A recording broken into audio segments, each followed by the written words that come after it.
Bem, irmãos, podem se sentar. Abram no Evangelho de João. Irmãos queridos, já ouviram falar de culto ecumênico? Palavra difícil, né, irmã? Ecumenismo é quando alguém promove uma união de várias religiões, onde eles colocam no mesmo lugar um pastor evangélico, um padre, um espírita, pai de santo, um judeu, um muçulmano, todo mundo junto ali no mesmo lugar. E eles querem que cada um daqueles ali faça uma pregação universal, uma pregação genérica, de forma que as pessoas ali se sintam todas representadas, como se houvesse uma união das religiões. E eles dizem assim, porque todos os caminhos levam a Deus. E isso é mentira, isso não é de Deus. E muitas vezes na nossa vida, muitas vezes, isso já aconteceu comigo diversas vezes. Alguém, por alguma razão na conversa, pergunta, você é cristão? Você é evangélico? Você é católico? Ah, eu sou cristão, né? Ou sou evangélico. Aí a pessoa fala assim, ah, eu sou católico, eu sou espírita, eu sou isso, eu sou aquilo. Mas o que importa é que é um único Deus. Então a pessoa ela quer fazer você concordar ali com ela na hora que vocês dois servem o mesmo Deus. E muitas vezes ali você é colocado à prova ali. Porque naquela hora, se você concordar, tá errado. Tá errado. Então você fica numa situação ali que você vai ter que falar, olha, eu acredito que Jesus revelou o único Deus verdadeiro. E eu não acredito que todas as pessoas servem um único Deus. Eu te respeito sua religião. Enfim, naquela hora ali o Espírito Santo vai ministrar. É importante você estar, como nós oramos, né? Nós precisamos estar sempre preparados. Se os irmãos olharem, por exemplo, o Velho Testamento, e os irmãos vão ver vários textos onde os homens ali no Velho Testamento falam do Deus, o único Deus, que só há um Deus. O Deus Criador. Então eles louvam o Deus Criador. O Novo Testamento fala, no capítulo 1 aqui de João, o que diz aqui no início? Capítulo 1, verso 1. No princípio era o verbo, ou era a palavra. E o verbo estava com Deus, e o verbo era Deus. Ele estava no princípio com Deus. Todas as coisas foram feitas por ele, e sem ele, nada do que foi feito se fez. Está falando de Jesus. Então, uma pessoa que acredita que o Deus lá do Velho Testamento, que se manifestou lá no Velho Testamento, é o mesmo Deus do Novo Testamento, logo ele associa Jesus a Jeová. E ele acredita que Jesus é Jeová. E se olhar na teologia, a teologia ensina que até a raiz do nome, que a raiz de um nome tem ligação com a raiz do outro nome. E não é verdade. Não é verdade. O fato é, eles buscavam adorar o único Deus que criou todas as coisas, o Deus Criador. Eles buscavam isso. Se a gente voltasse no tempo e perguntasse para Davi, você adora qual Deus? Ele ia falar o nome do Deus que ele adora. Quem que é esse Deus? É o Criador. Ele ia falar isso. Mas qual que era o entendimento de Deus que Davi tinha? Qual que era o entendimento de Deus que Moisés tinha? Que caráter foi apresentado para eles de Deus? Então, eles buscavam servir a um único Deus. Eles buscavam servir o Deus Criador. É uma verdade.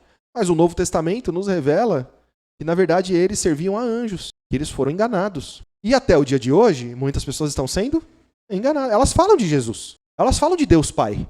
Só que quando você começa a ouvir o que ela sabe de Deus Pai, o que ela sabe do Deus Criador, ela começa a fazer referência ao Deus desse século.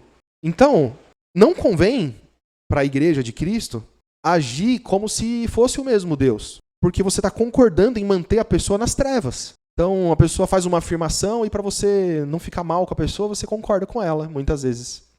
Aqui no verso 17, é um texto que a gente lê sempre. Porque a lei foi dada por Moisés. A graça e a verdade vieram por... Irmãos, quando fala que veio a verdade por Jesus Cristo, automaticamente revela algo muito importante. Porque Moisés viu o Senhor, seja de costas, seja de frente. O próprio Senhor deu testemunho disso e falou, olha, Miriam e Arão, eu falo com vocês por sonho, por revelação. Não é assim com Moisés. Ele me vê, ele vê a minha aparência.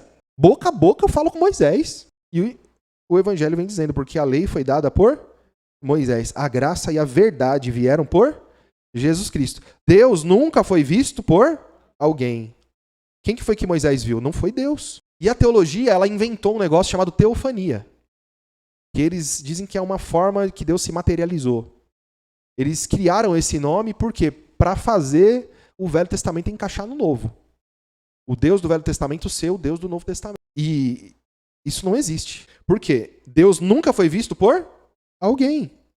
O filho unigênito, ou seja, o único filho gerado, que agora está no seio do Pai, né? Porque ele ressuscitou e está lá.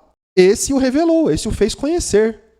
Se Jesus revelou o Pai e o fez conhecer, só esse texto aqui, irmão, é suficiente para você dizer. Só o irmão lembrar, capítulo 1 de João. Está bem claro aqui o texto.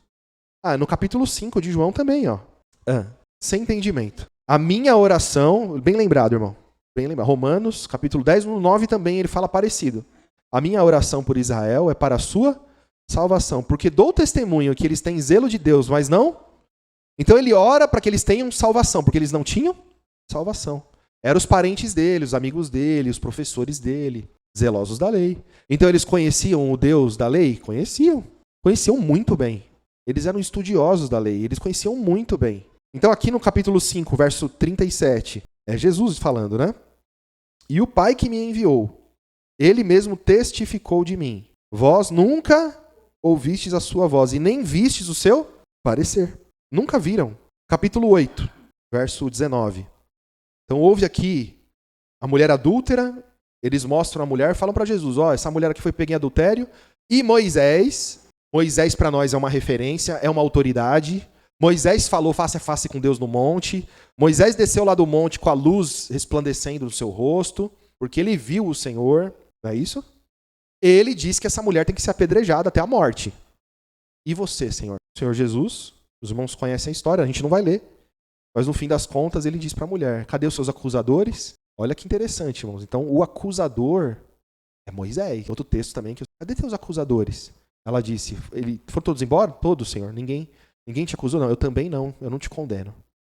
Vai e não peques mais. Então o Senhor Jesus, nessa hora, ele começa a ter um embate com os fariseus, com os sábios da lei, com os judeus, conhecedores da lei. Verso 19. Disseram-lhe, pois, aonde está teu pai? Que pergunta é essa, irmãos? Porque Jesus falava do pai. Aonde está teu pai?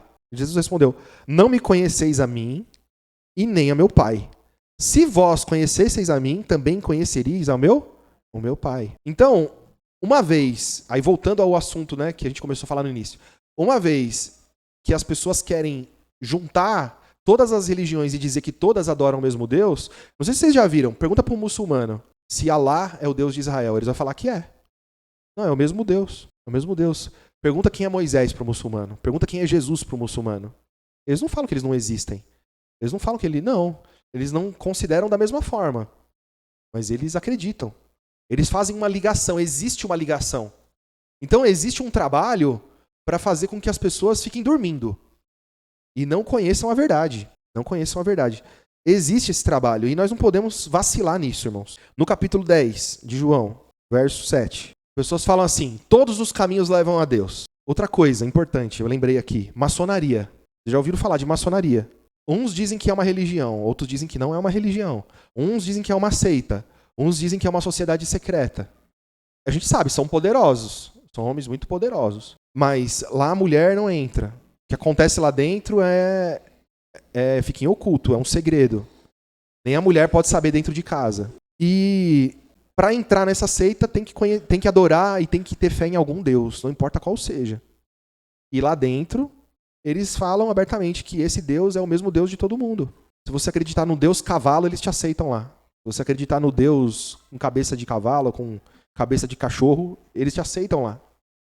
E vão te conduzir a dizer que todo mundo ali adora o mesmo Deus. E se você fizer parte dessa sociedade secreta, isso e aquilo ali vai te levar a ter muitos benefícios. Você fazendo parte ali, você vai fazer bons negócios. Você não pode ser qualquer um, porque você tem que agregar algum valor, você tem que ter alguma formação, você tem que ter alguma influência, porque você tem que também oferecer alguma coisa, você não pode ser um Zé Ninguém. Totalmente o contrário do Evangelho. A palavra do Evangelho vem para os pequeninos. Você não tem nada para oferecer. Essa mulher, essa adúltera, ela merecia, segundo o judaísmo, ser apedrejada. O Senhor Jesus amou ela. Vai, não peques mais. Amou, ensinou ela. Glória a Jesus. E aqui nesse texto, verso 7. Tornou, pois, Jesus a dizer-lhes, em verdade, ó a verdade aí de novo, irmãos. Em verdade, vos digo que eu sou a porta das ovelhas. Todos quantos vieram antes de mim são ladrões e salteadores, mas as ovelhas não os ouviram. Então a ovelha de Jesus, ela não ouve outro senão Jesus. A porta é Jesus. Verso 9, eu sou a porta. Se alguém entrar por mim, salvar-se-á. E entrará e sairá e achará. Então ele entra por Jesus no aprisco. Ele só pode entrar no reino, na salvação, através da porta que é Jesus. Aí ele entra, ele faz parte da família, ele é feito filho de Deus, aí ele sai para fora. Por que ele sai? Porque ele volta para o mundo. Ele é enviado para ser luz do mundo, sal da terra. Então, ele encontra pastagem. Não é riqueza, não. É alimento espiritual, é vida eterna. O ladrão não vem senão a roubar, a matar e a destruir. Eu vim para que tenham vida e tenham com abundância. Eu sou o bom pastor. O bom pastor dá a sua vida pelas ovelhas. E aí ele vai falar, aí não é assim o mercenário que deixa a ovelha embora. Então, esse assunto é importante, irmãos. Não é para você ser um ignorante, não é para você faltar com respeito, não é para você excluir as pessoas. Mas o irmão precisa entender que quando acontecer essa oportunidade, você fala assim, não são todos os caminhos que levam a Deus. Eu acredito no Deus que Jesus revelou. Você sabia que antes de Jesus ninguém conhecia Deus? Você sabia? Você sabia que os judeus não conheciam Deus? Eles buscavam Deus. Eles buscavam o Deus verdadeiro. Eles queriam honrar o Criador, mas eles não conheciam o Criador. Esses textos aqui que a gente leu aqui já é suficiente para mostrar isso. Olha o verso 30. Eu e o Pai somos um. Então quando o Senhor Jesus disse assim, todos quanto vieram antes de mim, e eu sempre falo isso. Quem é Jesus? Porque primeiro para eu tentar entender quem que veio antes de Jesus, eu tenho que entender quem é Jesus. Aí eu olho para trás e vejo quem que veio antes dele. Ele está falando de qualquer pessoa? Qualquer pessoa era ladrão e salteador? Qualquer pessoa era o ladrão? Qualquer pessoa era o mercenário? Não, ele está falando de alguém aqui que se passou por Deus. Porque ele e o Pai são um. Jesus é Deus. Todos que vieram antes de mim estão enganando. Estão enganando. Ladrão? Porque, irmãos, mentir é enganar, é roubar. Mentir é roubar. Quando você mente para alguém, você rouba a verdade daquela pessoa. A pessoa não tem acesso a uma coisa que é a verdade. Isso é roubar. Então, ele fala, eu e o Pai somos um. E aí você entende, então, o que ele está dizendo. E o Evangelho nos mostra que Moisés era de muitos. Moisés ouvia a muitos, mas se você perguntasse para Moisés, ele ia dizer, não, eu ouço só a Deus. Eu só ouço a Deus. Glórias a Jesus. Então, meus irmãos, em João 14, mais um texto que todo mundo conhece. Todo mundo que diz que é cristão já ouviu esse texto. Verso 6, João 14, 6. Eu sou o caminho e a verdade e a vida. Ninguém vem, não é vai ao Pai, é vem ao Pai, senão por mim. Se, é uma condição, vós conhecesseis a mim, também conhecereis a meu Pai. É uma condição. Não dá para conhecer o Pai se não conhecer Jesus. Não dá. E já desde agora o conheceis. E o tendes visto. Opa, eu estou olhando para Jesus, eu estou olhando para o Pai. O Senhor Jesus está falando com judeus que tinham a lei, que tinham Moisés, que tinham o Velho Testamento, que tinham os profetas, que iam todo sábado ao templo, que liam, que participavam de festas, que tinham todo o judaísmo, toda uma rotina no judaísmo. O Senhor Jesus está falando para eles, se vocês me conhecessem a mim, conheceriam. E desde agora vocês conhecem. Então eu não posso dizer, irmãos, eu não posso embarcar num pensamento desse. Não, o importante é que você crê em Deus. Não, é importante que você tenha temor de Deus. A oração, como nosso irmão Luiz falou, a minha oração para Israel é pela sua. Eu oro para que eles sejam salvos, porque eu dou testemunho que eles têm zelo. É importante, é um primeiro passo. Só que o primeiro passo, ele tem que seguir do quê? Da sinceridade. Eu preciso conhecer o Deus verdadeiro. Então, se existem muitos deuses, muitas religiões, eu preciso procurar saber se eu estou fazendo a coisa certa. Então, quando você tem essa oportunidade de falar, não, é Jesus. Jesus é o caminho, é o único caminho, tá? Então, a pessoa levantou essa bola, aí você pode falar assim, é mesmo? Você acha que todo mundo Por exemplo, eu já ouvi isso daí também. Não, porque todos nós somos irmãos, né? Não. Como não? Não, é assim. Tem os filhos de Adão. Todos os filhos de Adão são irmãos. E tem os filhos do reino. Aqueles que foram tirados do mundo e regenerados em Cristo. Esses são irmãos. Mas eu não posso dizer que todas as pessoas são irmãos. Não são. Como está também no capítulo 1 de João. Veio para o que era seus e os seus não o receberam. Mas todos quanto o receberam, deu-lhes o poder de serem feitos. Então deu-lhes o poder de serem feitos filhos. Porque se eles não crescem em Jesus, eles não seriam filhos de Deus. Então, irmãos, o único caminho é Jesus. Em Atos, irmãos, capítulo 4, os discípulos foram interrogados, né? Eles tinham feito um milagre pelo nome de Jesus, pelo poder do nome de Jesus. Os homens ficaram atônitos ali, olhando para eles, como se eles tivessem feito alguma coisa. Porque os homens, antes de Jesus, se vangloriavam e recebiam honra e glória dos homens. Títulos, né? E eles falaram, opa, com a gente não fiquem maravilhados não olha assim pra gente não. Porque vocês viram esse homem aí ser curado, é pelo poder do nome de Jesus. Aí os judeus ficaram enfurecidos. Não, peraí, agora voltou a falar de Jesus? Vamos dar um jeito aqui. Prenderam eles, interrogaram eles. Verso 7. E pondo-os no meio, perguntaram, com que poder ou em nome de quem fizestes isso? Então Pedro, cheio do Espírito Santo, lhes disse, principais do povo e vós anciãos de Israel, visto que hoje somos interrogados acerca do benefício feito a um homem enfermo e do modo como foi curado, seja conhecido de vós todos e de todo o povo de Israel, que em nome de Jesus Cristo, o Nazareno, aquele a quem vós crucificastes e a quem Deus ressuscitou dentre os mortos, em nome desse é que este está são diante de vós. Ele é a pedra que foi rejeitada por vós, os edificadores, a qual foi posta por cabeça de esquina. E em nenhum outro há salvação, porque também debaixo do céu nenhum outro nome há dado entre os homens pelo qual devamos ser. Qualquer nome que alguém tenha dado entre os homens que não seja o nome de Jesus não pode dar vida para ninguém. Todos os caminhos levam a Deus, não levam a Deus. Porque debaixo do céu só existe um nome dado entre os homens que dá vida, é o nome de Jesus, não tem outro nome. E Jesus e o Pai são um. E o Pai não era conhecido. Vocês não conheciam o Pai. Para conhecer o Pai tem que me conhecer. Então quem vocês serviam, o nome que vocês adoravam, o nome que hoje vocês nem pronunciam mais, não tem poder para dar vida. É o nome de Jesus que tem poder para dar vida. E acabou. Então, irmãos, nós temos que ter esse cuidado e aproveitar essas oportunidades para falar de Jesus. Vamos finalizar em 1 de Coríntios, capítulo 10. Esse texto aqui, se você não prestar atenção, ele parece um pouco contraditório. Verso 14. Ele começa dizendo que a gente não pode comer e participar da mesa das ofertas, das idolatrias, né, de sacrifício aos ídolos. Mas no final ele vai dizer que nós, tudo é lícito, nem tudo nos convém, e que na verdade a gente tem que comer de tudo que vem de nosso açougue, sem perguntar.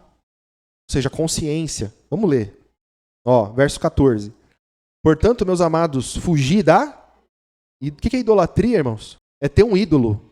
É ter um Senhor além de Cristo, além do Pai, do Deus verdadeiro, além do Espírito Santo, que os três são um.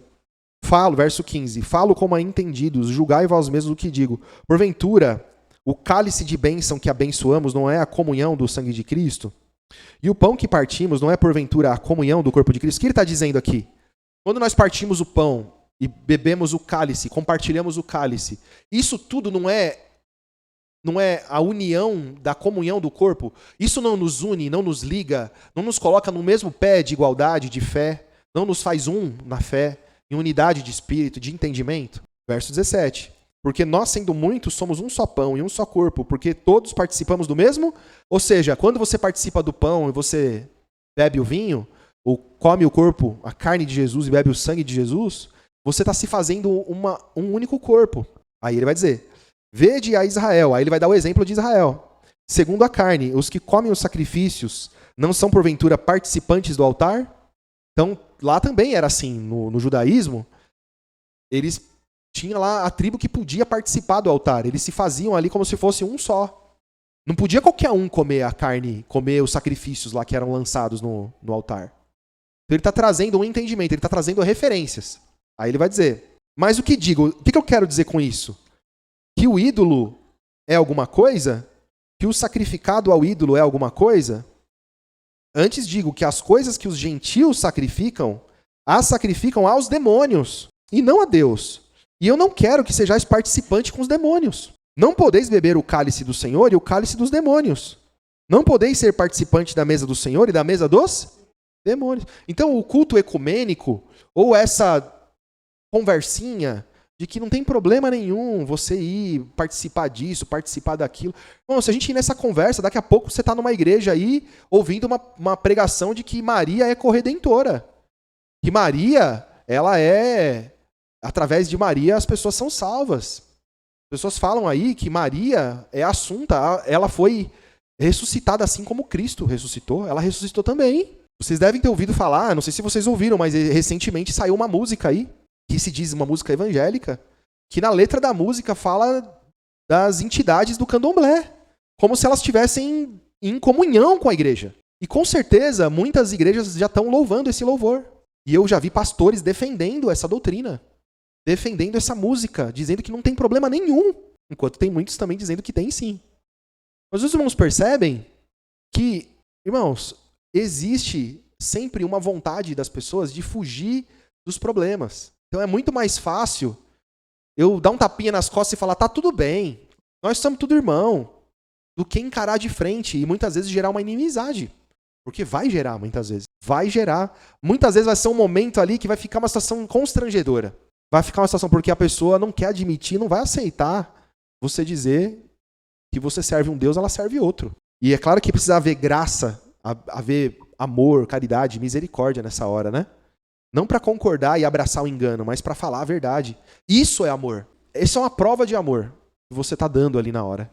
De você levar Jesus, levar a verdade para a pessoa. O texto está dizendo que, olha, eu não quero que vocês façam isso. Não se envolvam com isso. Não vai se misturar na mesa dos demônios. Jesus disse, todos quantos vieram antes de mim são ladrões e salteadores. O diabo veio senão a roubar, a matar e destruir. Vocês aprenderam a matar com o pai de vocês, viu, judeus? Mestres da lei. Vocês vieram aqui com pretexto com essa mulher adúltera para me matar. E para matar essa mulher aí, quem ensinou vocês a matar foi o pai de vocês. E quem que era? Moisés. Foi Moisés que estava fazendo o papel de acusador. O que é o acusador, irmão? Traduz essa palavra aí de acusador. Quem que é o acusador? Então Moisés é o diabo agora? Moisés é Satanás agora? Não, mas ele estava sendo conduzido. Porque em João 8,44, o Senhor Jesus diz, vós tendes por pai ao diabo. E querem satisfazer o desejo do vosso pai. Ele foi homicida desde o princípio, não se firmou na verdade, ou seja, um dia ele teve verdade, mas não se firmou na verdade. Ele profere mentira, e quando ele faz isso, ele faz do que é próprio, porque ele é mentiroso e o pai da mentira. O mal surgiu dele, a mentira veio dele. O Senhor Jesus está falando isso para o judeu. E depois pegou pedra para atirar nele, né? No mesmo capítulo, no final do capítulo. Queria matar o Senhor Jesus apedrejado. Então aqui, verso... Estamos encerrando já, viu, irmãos? Verso 21. Não podeis beber o cálice do Senhor e o cálice dos demônios. Não podeis ser participantes da mesa do Senhor e da mesa dos demônios. Ou irritaremos ao Senhor? Somos nós mais fortes do que Ele? Todas as coisas me são lícitas, mas nem todas as coisas me convêm. Todas as coisas me são lícitas, mas nem todas as coisas edificam. Ninguém busque o proveito próprio, antes cada um o que é do outro. Comei de tudo que vende no açougue, sem perguntar nada, por causa da consciência, irmão.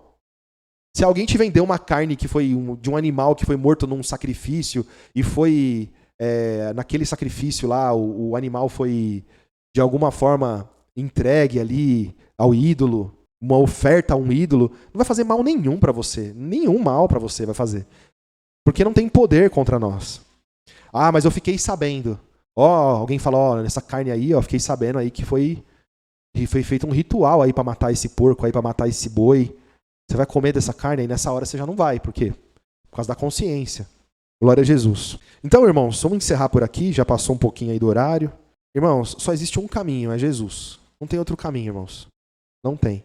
Não se envolvam nesse tipo de conversa. Só existe um caminho, é Jesus. E é uma boa oportunidade de você confessar a sua fé. Pede graça para Deus na hora, misericórdia, caridade e fale a verdade. Em nome de Jesus. Vamos agradecer, irmãos?